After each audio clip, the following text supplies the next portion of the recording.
একটা অসুরকে হত্যা করেছি। গোপীগণ বললেন, তা হলেও তো গো আকৃতি, অতএব গোবধ পাপ হয়েছে। কি প্রায়শ্চিত্ত? সর্বতীর্থ জলে তোমাকে স্নান করতে হবে। লতিশা সুন্দরী বললেন, তোমাকে সর্বতীর্থ জলে স্নান করে পবিত্র হতে হবে। কৃষ্ণ বললেন, তাহলে আমি তীর্থ জলে স্নান করিতে যাই?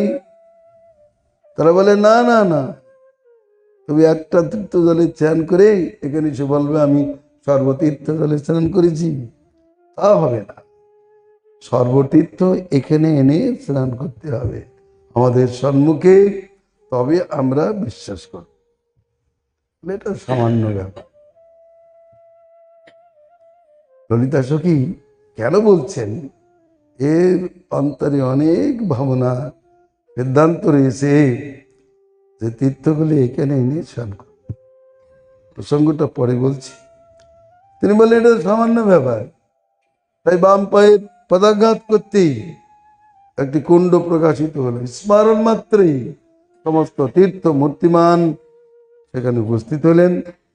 এই নমস্কার করে তারা বহু স্তুতি করতে লাগলেন। তারা বললেন, প্রভু আমাদের স্মরণের কারণ কি? বলে, আমি কুণ্ড করেছি, এখানে জলের অভাব।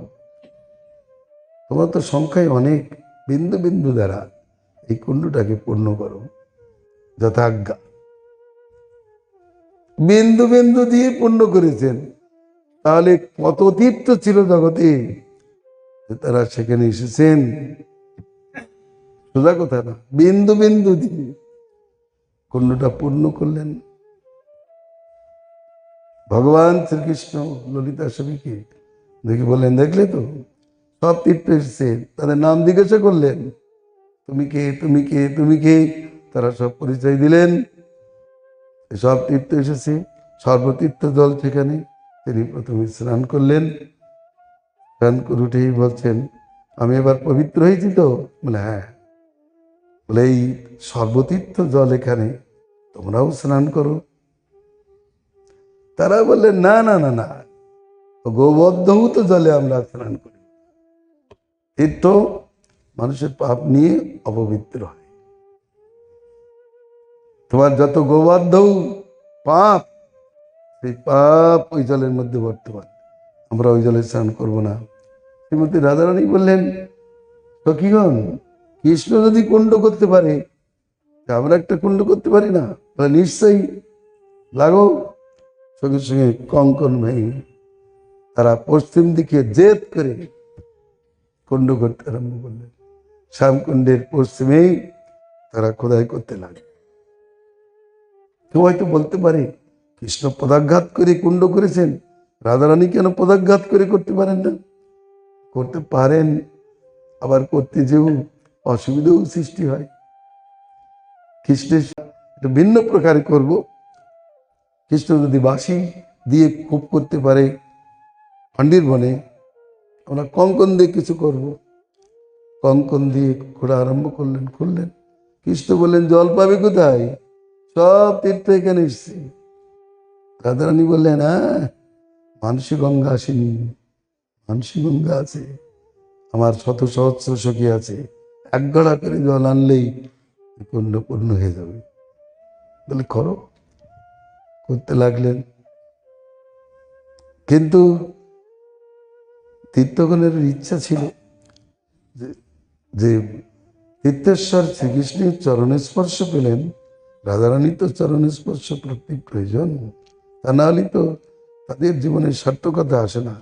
সমস্ত তীর্থ তাদের সেবার জন্য এসেছেন, একমাত্র কৃষ্ণের সেবা করবেন, রাধার সেবা করবেন এমনটি না। তারা তখন বদ্ধ করে রাধারানীকে স্তুতি করতেন। কৃষ্ণ ইঙ্গিত করছে, তাদের স্তুতি করো। ওহ, কি মধুর সুরে স্তুতি করছেন। শুনে তো কৃষ্ণ অবাক হয়ে গেলেন। বাহ, তোমার গর্ভবিন্দুকে শ্যামসুন্দর মুছিয়ে দেয়, তোমার চরণের সেবাটা প্রাপ্তির অভিলাষ। প্রসন্ন হলেন, আজ্ঞা করলেন, ঠিক আছে, তোমরা আমার পুণ্যটাকে পূর্ণ করবে, করো। তো কিভাবে? বলে সঙ্গম ঘাট দেশ, এখান থেকে নয়, এভাবে নয়, সঙ্গম ঘাট দেশ। আমি তার মানে আমি শ্যাম থেকেই প্রকাশিত হয়েছি, আর শ্যামকুণ্ড থেকেই রাধাকুণ্ডের প্রকাশ। এটাই অন্তরের ভাবনা। সেই ভাবনা দিলে সঙ্গম ঘাটে গড়িয়ে গড়িয়ে তারা এসে কুণ্ডটা করলেন। তারপর গোবিন্দ সেই ঘাটে স্নান করে তিনি বিজ্ঞাপন দিলেন, হে প্রিয়তম, আমি তোমার এই কুণ্ড আমার কুণ্ড হইতে মহিমায় অধিক হোক।